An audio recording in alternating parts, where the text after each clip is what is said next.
আচ্ছা, তো আজকে আমরা আছি second part of the chapter, সেটা হচ্ছে transport of food and minerals in plants. তো আগের দিন আমরা দেখেছিলাম বেসিক প্রসেস অফ ট্রান্সপোর্টগুলো কী কী। সেগুলো হচ্ছে গিয়ে active transport and passive transport. তো প্যাসিভ ট্রান্সপোর্টের মধ্যে কী কী পড়ছে? প্যাসিভ ট্রান্সপোর্টের মধ্যে পড়ছে অসমোসিস, ডিফিউশন, ইমবাইবেশন। তো এদের general introduction and the difference between this processes আমরা আগের ক্লাসে কভার করেছি। আজকে আমরা দেখবো ট্রান্সপিরেশন। আগের দিনে আগের দিনে একটা ছিল যে কন্ডাকশন অফ স্যাপ বলে একটা টপিক কভার করেছিলাম। তার মধ্যে একটা কথা ছিল ট্রান্সপিরেশনাল পুল। আমি এটাও বলেছিলাম যে ট্রান্সপিরেশনাল পুলের ব্যাপারটা আমি পরে দেখব। তো ট্রান্সপিরেশনাল পুলটা জানার আগে আমাকে জানতে হয় হোয়াট ইজ ট্রান্সপিরেশন বেসিক্যালি। তো ট্রান্সপিরেশন আমরা ছোটো থেকে পড়ে আসছি বা জানি হোয়াট ইজ ট্রান্সপিরেশন।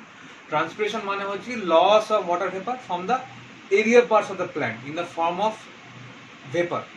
ঠিক আছে, হ্যাঁ, loss of water droplets from the aerial parts of the plant in the form of water vapor. This is transpiration. ঠিক আছে, basically transpiration involves the evaporation and removing of the excess water from the body of the plant. প্ল্যান্টের body থেকে excess water রিমুভালটা is known as transpiration. But এবার ট্রান্সপিরেশনটাকে এরকম বলা হয়, transpiration is a necessary evil. কেন ট্রান্সপিরেশন ইজ নেসেসারি ইভিল? কারণ transpiration is directly based on certain factors like sunlight, temperature, humidity, air movements. ঠিক আছে, তো এই ফ্যাক্টরগুলোর উপরে ট্রান্সপিরেশন ডিপেন্ডেন্ট এবং transpiration can't be controlled anyhow. ট্রান্সপিরেশনকে কোনোভাবে কন্ট্রোল করা যায় না এক্সেপ্ট ফর দিস প্রসেসেস। কেন কন্ট্রোল করা যায় না? লিফ পাতাতেই আমাদের ফটোসিনথেসিসটা হয়, রাইট? পাতাতেই ফটোসিনথেসিসটা হয়, পাতাতেই ওয়াটার, মিনারেলস এগুলো কন্ডাক্ট হয় through xylem and phloem fibres. এই জাইলেম ফাইবার্স এগুলো কন্ডাক্ট হয় লিফ অব্দি আসে। লিফে তো ফটোসিনথেসিস হয়। ফটোসিনথেসিস হওয়ার পরে ফটোসিনথেসিসের একটা বাই প্রোডাক্টই হচ্ছে কি ওয়াটার ভেপার। তো ওয়াটার ভেপারটা এসকেপ করতে হবে।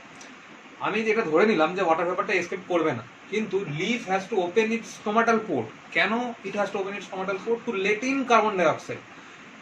লিফকে নিজের স্টোমাটাল পোর্টকে খুলতেই হবে to let in carbon dioxide and to release oxygen. ঠিক আছে, যেটা হচ্ছে by product of photosynthesis. Carbon ডাইঅক্সাইডকে লিফ যদি নিতেই না পারে, লিফে তো আমাদের মতো নস্ট্রিলস নেই to breathe in the air. So লিফের অ্যাকচুয়ালি ওপেনিংগুলো আছে যেগুলো বলছে স্টোমাটা। আর বার্কের গায়ে কিছু ওপেনিং থাকে, তাকে লেন্টিসেলস বলা হয়। ঠিক আছে, তো এই বেসিক ওপেনিংসগুলোতে গ্যাসিয়াস এক্সচেঞ্জটা হয়। তো লিফকে স্টোমাটা খুলতেই হবে, না খুললে কিন্তু গ্যাসের এক্সচেঞ্জ হবে না। যখনই লিফ স্টোমাটা খুলছে তখনই কি হচ্ছে, ওয়াটার ভেপারটা এসকেপ করে বেরিয়ে যাচ্ছে। Now up to this time it is good actually, যে হ্যাঁ ঠিক আছে, লিফ স্টোমাটা পোর্টটা খুলছে, খোলার পর ওয়াটার ভেপারটা বেরিয়ে যাচ্ছে। দিস ইজ ভেরি গুড, কারণ ওয়াটার অ্যাবজর্পশনেরও কোনো রেট নেই। Plant absorbs water day and night. ঠিক আছে, plant can absorb water day and night, সারা দিন রাত ওয়াটার অ্যাবজর্ব করতে পারে। তো বেসিক্যালি এক্সেস ওয়াটারটা কীভাবে রিমুভ করবে? Through transpiration. স্টোমাটা খুলতে বেরিয়ে যাচ্ছে excess water vapour. But the problem lies, বা এটার জন্যই কথাটা দেওয়া যে transpiration is a necessary evil. এটার জন্য কেন কথাটা দেওয়া হয়েছে? ব্যাপারটা, ট্রান্সপিরেশনকে রেগুলেশন করার কোনো অপশন নেই প্ল্যান্টের কাছে, শুধু এই কিছু এনভায়রনমেন্টাল ফ্যাক্টর ছাড়া আর কোনো কিন্তু ফ্যাক্টর নেই যেটা ট্রান্সপিরেশনের রেটটাকে রেগুলেট করতে পারে। সুতরাং এক একটা সময় এরকম দেখা যায় যে ট্রান্সপিরেশন রেট মানে ট্রান্সপিরেশন যে রেটে হচ্ছে বা ওয়াটার ভেপারটা যে রেটে লস করছে, সেই রেটে কিন্তু প্ল্যান্টটা অ্যাবজর্ব করতে পারছে না water, which results in wilting of the leaves, which results in drooping of the leaves. আমরা গরমকালে দেখবো পাতাগুলো কুঁকড়ে যায়। ঘরে যদি ইনডোর প্ল্যান্টস থাকে বা আউটডোর প্ল্যান্টস থাকে, ছাদে বা করিডোরে বা ব্যালকনিতে, আমরা দেখবো যে এক্সেসিভ সানলাইট নেওয়ার পরেই কিন্তু প্ল্যান্টের লিফগুলো কুঁকড়ে যায়, যেগুলোকে বলা হয় ড্রুপিং অফ লিফ। তো ড্রুপিংগুলো কেন হয়? যখন ট্রান্সপিরেশন হয়, বেসিক্যালি যখন ট্রান্সপিরেশনের রেটটা অ্যাবজর্পশনের রেটটার থেকে বেড়ে যায় ডিউ টু এক্সেসিভ সানলাইট, তখন কি হয়, লিফের যে নমিনাল ওয়াটার টুন থাকার দরকার ছিল, যেটার জন্য লিফটা নিজের স্ট্রাকচারটাকে মেনটেন করে রেখেছে, মানে লিফের মধ্যে যে নমিনাল ওয়াটারটা দরকার ছিল, কারণ water also plays a part in maintaining the structure of the leaf also. ঠিক আছে, সেই নমিনাল ওয়াটারটাও লিফ পাচ্ছে না, তাই জন্য কি হচ্ছে, the cells of the leaf মানে gets into flaccidity state, মানে ফ্ল্যাসিড হয়ে যায়। ফ্ল্যাসিড মানে হচ্ছে গিয়ে চুপসে যায়, কুঁকড়ে যায়। ঠিক আছে, তো repeated wilting of leaf বা repeated flaccidity of the cells of the leaf results in the leaf death. এবার আমি এখন একটা পাতার কথা বলছি, এরকম তো একটা গাছের ভেতরে অনেকগুলো পাতার ভেতরে উইল্টিং চলছে। তো উইল্টিং হতে হতে কি হবে, সব পাতাগুলি মরে যাচ্ছে, সব পাতাগুলি মরে মানে ডেড হয়ে ঝরে যাচ্ছে, যাই হচ্ছে। এবার আমি একটা কথা মানে আমি তোরাই বুঝতে পারছি যে একটা গাছে যদি সব কটা পাতাই পড়ে যায়, তাহলে গাছটা বাঁচবে কি করে? কারণ গাছের পাতা না থাকলে, if there is no leaf there will be no food. So transpiration কি এই জন্যই বলা হয় যে নেসেসারি ইভিল। ঠিক আছে, এবার ট্রান্সমিশনের বেসিক কিছু মেকানিজম বুঝবো আপাতত রিজার্ভ ফর 8 স্ট্যান্ডার্ড। যে এটা হচ্ছে একটা লিফের ক্রস সেকশন। ঠিক আছে, ডায়াগ্রামেটিক সেকশন বলা হয় লিফের। লিফটাকে, এটা ধর লিফ, যদি আমি কেটে মানে এখান থেকে ধরে কাটলাম, কেটে আমি যদি জিনিসটাকে এরমভাবে দেখাই, কাটার পর এরমভাবে দেখাচ্ছি, মানে এটাকে খুলে এরমভাবে দেখাচ্ছি, বা এইটা ধরো যদি লিফ হয়, আমি এখান থেকে কাটলাম, কেটে আমি এরকম দেখাচ্ছি, মানে এই পোর্শনটা দেখাচ্ছি। This is that section of the leaf. এখানে কি দেখতে পাচ্ছি, গ্রিন গ্রিন সেলসগুলোকে বলা হয় মেসোফিল সেলস। এই গ্রিন সেলসগুলোকে বলা হয় মেসোফিল সেলস। তো মেসোফিল সেলস হচ্ছে কি প্রাইমারিলি রেসপন্সিবল ফর ফটোসিনথেসিস। এবার ফটোসিনথেসিসের বাই প্রোডাক্ট হচ্ছে কি ওয়াটার অ্যান্ড অক্সিজেন, ঠিক আছে। আর ফটোসিনথেসিসের কি বলবো, রিয়াক্ট্যান্টস গুলো হচ্ছে কি কার্বন ডাই অক্সাইড, ঠিক আছে। তো কার্বন ডাই অক্সাইডকে তো ঢুকতে হবেই, তাই জন্য তো লিফ হচ্ছে বেসিক্যালি স্টোমাটাটা খুলছে, কেন খুলছে, two let in carbon die oxide for the process of photosynthesis. এবার এই যে লিফের সেলস গুলো যাকে বলছে এই মেসোফিল সেলস, এই মেসোফিল সেলস গুলো ফটোসিনথেসাইজ করছে, ফটোসিনথেসাইজ করে খাবারটা তৈরি করছে। এবার খাবারটা তৈরি করার সাথে সাথে কি হচ্ছে, খাবারটা তো প্ল্যান্ট ইউটিলাইজ করে নিচ্ছে, কিন্তু যে বাই প্রোডাক্ট গুলো হচ্ছে যেমন ওয়াটার ভেপার, তারপরে অক্সিজেন, এইগুলো কোথায় যাবে, এইগুলো হচ্ছে কি এখান থেকে বেরিয়ে যাবে। এবার এইটা ধর একটা জাইলেম ভেসেল, জাইলেম হচ্ছে কি কন্ডাক্টিং টিস্যুর মধ্যে পড়ে, যেটা আমরা একটু পরে আসছি।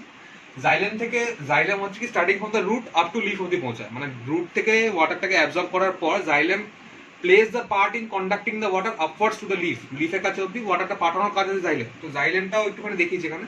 জাইলেম থেকে তোর ওয়াটারগুলো তো লিফ অ্যাবজর্ব করে, লিফ নিয়ে নেয়, লিফের সেলসগুলো নিয়ে নেওয়ার পর এরা ভেতরে ফটোসিনথেসিস করছে, মানে প্রত্যেকটা সেল ফটোসিনথেসিস করছে, করার পরে বাই প্রোডাক্টগুলো বেরোচ্ছে। বাই প্রোডাক্টগুলো বলতে কি আমি এখন শুধু আমার ম্যাটার অফ কনসার্ন হচ্ছে কি ওয়াটার ভেপার। তো ওয়াটার ভেপারটা বেরোচ্ছে H2O লিখলাম, H2টা বার করতে হবে। তো H2O যখন এই জায়গাটা পুরো স্যাচুরেট হয়ে যাবে, মানে ভর্তি হয়ে যাবে, তখন কি হবে, অটোমেটিক এখান থেকে বেরিয়ে যাবে। So this is basically transpiration. যখন এখান থেকে বেরোর চেষ্টা করবে ডিউ টু হিট, জিনিসটা ওয়াটার ভেপারে টান ইন হবে, ঠিক আছে। তো ট্রান্সপিরেশনকে এটাই বলে, ট্রান্সপিরেশনের বেসিক ডেফিনেশন, ট্রান্সপিরেশনের মেকানিজম গুলো দরকার।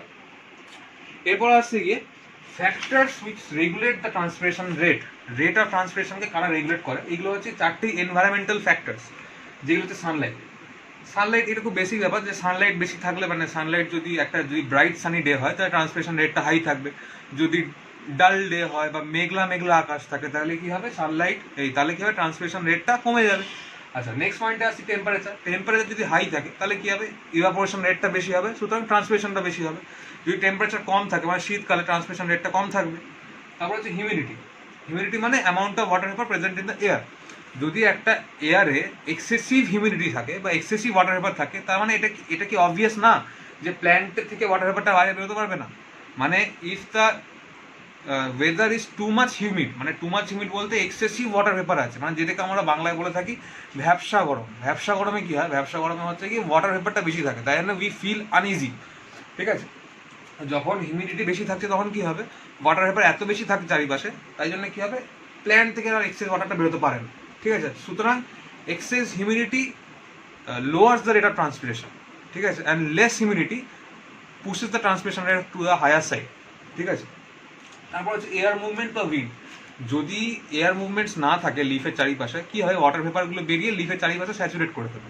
মানে ধরো এটা যদি লিফ হয়, এর চারিপাশে যে এয়ার মলিকিউলসগুলো আছে, যদি এয়ার মলিকিউলসগুলো না মুভ করে তাহলে ওয়াটার ভেপারগুলো এখান থেকে বেরোবে, বেরিয়ে এই এয়ারটাকে স্যাচুরেট করে দেবে। স্যাচুরেট করে দেওয়া মানে হিউমিডিটিটা বাড়িয়ে দেওয়া। এই হিউমিডিটি বেড়ে গেলেই কি হবে, তখন আর ট্রান্সপিরেশন রেটটাও কমে যাবে। এবার যদি উইন্ড হয়, মানে এয়ার যখন মুভ করা শুরু করে, তখন কি হবে, ধর এখান থেকে একটা এয়ার ওয়াটার ভেপারটাকে নিয়ে সরে গেল, সুতরাং হিউমিডিটির রেটটা কম থাকবে। অ্যাকচুয়ালি হিউমিডিটি রেট কম থাকলে কি হবে, ট্রান্সপিরেশনের রেটটা হাই থাকবে। সুতরাং air movements increases the rate of the transpiration, and if the air is still, মানে যদি এয়ারটা এক জায়গায় থমকে দাঁড়িয়ে থাকে তাহলে ট্রান্সপিরেশন রেটটা কিন্তু কম থাকবে। যদি এয়ার মুভমেন্টস হয় তাহলেই ট্রান্সপিরেশন রেটটা হাই থাকবে, ঠিক আছে। আচ্ছা, এরপরে নেক্সট টপিকটা হচ্ছে কি এইটা, যেটা হচ্ছে কিনা পোটোমিটার, ঠিক আছে, বা এটাকে আমরা বলি গ্যানং স্পোটোমিটার বলি। Potometer is nothing but a device to measure the rate of transpiration. Potometer is nothing but a device to measure the rate of transpiration. মানে একটা গাছ একটা আইডিয়াল কন্ডিশনে কতটা ট্রান্সপায়ার করে সেই রেটটাকে মেজার করার জন্যই পোটোমিটারটা বেসিক্যালি ইউজ করা হয়। পোটোমিটার ক্যান বি, মানে পোটোমিটার আবার ডারউইনস পোটোমিটার হতে পারে, কিন্তু জেনারেলি আমরা পড়ে থাকি হচ্ছে গ্যানংস পোটোমিটার, কারণ it is easy to handle and it's short and simple, মানে খুব ইজি ব্যাপারটা, দেখেছিস মানে তোদের বইতে ডায়াগ্রামটা দেওয়া আছে, এই ডায়াগ্রামটা একটা ভালো করে দেওয়া আছে, আমি জাস্ট একটা আউটলাইন এঁকেছি। ব্যাপারটা কি হয়, এটা একটা রিজার্ভায়ার, এখানে একটা রিজার্ভায়ার থাকে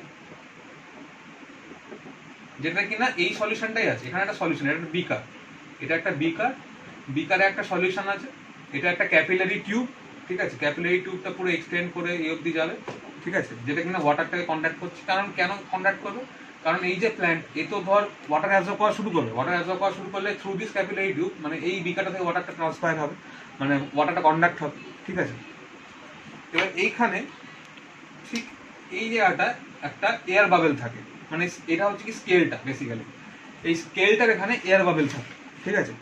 এবার প্ল্যান্টটা ওয়াটার অ্যাবজর্ব করছে, প্ল্যান্টটা ওয়াটার অ্যাবজর্ব করছে, ওয়াটার অ্যাবজর্ব করার জন্য কি হয়, ওয়াটারটা এই ক্যাপিলারি টিউব দিয়ে যাওয়া শুরু করবে, এখান থেকে যাবে, এখান থেকে যাবে, গিয়ে এখান থেকে গিয়ে এখান থেকে গিয়ে প্ল্যান্টের কাছে যাবে। প্ল্যান্ট কি করবে, ওয়াটারটাকে অ্যাবজর্ব করার পর ফটোসিনথেসিস করবে, করে ওয়াটারটাকে বার করে দেবে, মানে ট্রান্সপিরেশন হবে বেসিক্যালি, ঠিক আছে। তো একটা কন্টিনিউয়াস চেইন তৈরি হচ্ছে। এবার এই এয়ার বাবেলটার কাজ কি, এই যে এয়ার বাবেলটা, এটার কাজ কি হবে, এয়ার বাবেলটা হচ্ছে কি স্কেলের রেসপেক্টে মুভ করবে, কারণ ওয়াটার যদি এখান থেকে বেরোতে থাকে এয়ার বাবেলটাও কিন্তু এদিকে মুভ করবে। তো এরকম এয়ার বাবেল মুভমেন্টটা 3 দিন 4 দিন রেকর্ডটা নেওয়া হয়, নেওয়ার পরে ট্রান্সলেশন রেটটাকে ডিটারমাইন করা হয়, ঠিক আছে। এবারে আর একটা কোশ্চেন আসে যে এই রিজার্ভায়ারটার কাজ কি। আমি ধরছি প্রথম দিন এয়ার বাবেলটা এই অবধি এখানে এসে থেমে গেছে, এবার এয়ার বাবেলটাকে আমি পিছনে কি করে নিয়ে যাবো, মানে এটা তো আমার স্টার্টিং পয়েন্ট, তো স্কেল পিছনে কি করে নিয়ে যাবো, পিছনে নিয়ে যাওয়ার জন্য আমি রিজার্ভায়ারটা খুলে দেবো। রিজার্ভায়ারটা খুলে দেওয়ার ফলে কি হবে, এই যে রিজার্ভায়ার যে সলিউশনটা সেটা নিচের দিকে আসবে, তার মানে টোটাল ওয়াটার কলমটা কিন্তু পিছন ব্যাকওয়ার্ড মুভমেন্ট করবে, করে এয়ার বাবেলটাকে পুশ করে একদূর নিয়ে আসবে। যখনই দেখবো আমি এয়ার বাবেলটা এখানে চলে আসে, তখনই রিজার্ভায়ারটা স্টপ করতে আমি বন্ধ করে দেবো। কারণ রিজার্ভায়ারের কাজ কি, to put the air bubble to its right place, ঠিক আছে। তো this is a basic of a potometer বা গ্যানোন্স পোটোমিটার, এটা থেকে খুব কোশ্চেন আসে, এটা খুব ভালো করে জানতে হবে। এরপরে আমরা জানবো যে কন্ডাক্টিং টিস্যুস, যেগুলো হচ্ছে জাইলেম অফ ফ্লেম।